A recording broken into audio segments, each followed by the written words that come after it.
My ship, Adela, was the way I kept in touch with the world. The Empress sent letters to La Flèche.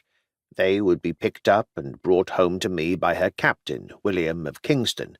I would send letters the other way. If there was a letter from my son, then it would come back the same way. It was Sir Lefric who was the most conscientious when it came to writing. He dictated to his clerk so that there was a full letter each time Adela docked. That way I knew exactly what was going on in Anjou and the wider world.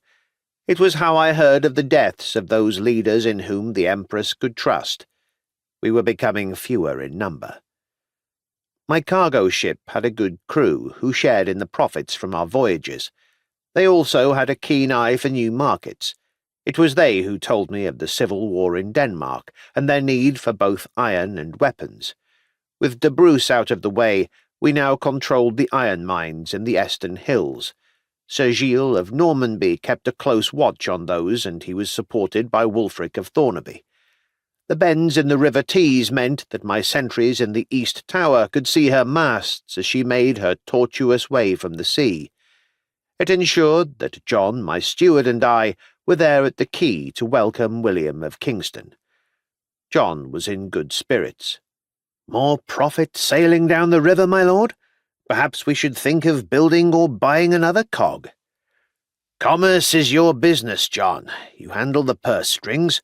So long as I have enough coin to pay my soldiers, then I am happy. Then I will have the shipwrights begin work." He rubbed his hands as though the money was in our purse already.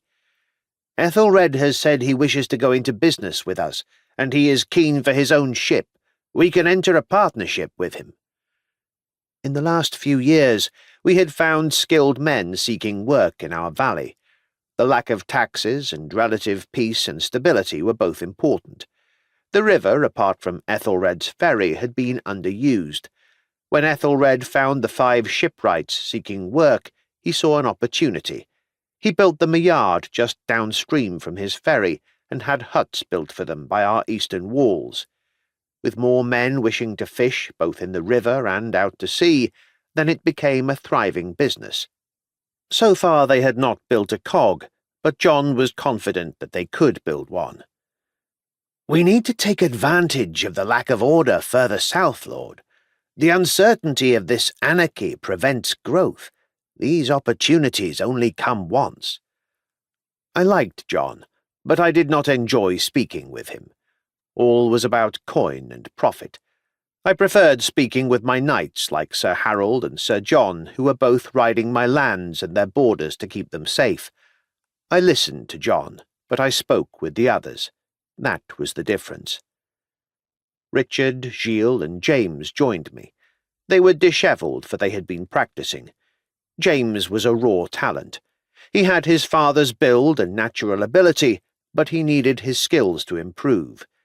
He could ride and he could fight after a fashion. What he could not do was fight on the back of a horse. He needed to do so well, and so my 2 squires spent every waking moment with him. "Do you think the war is really over in Normandy, Lord?" Gilles' father had been Norman, and I had taken him, the only survivor from his whole family, under my wing.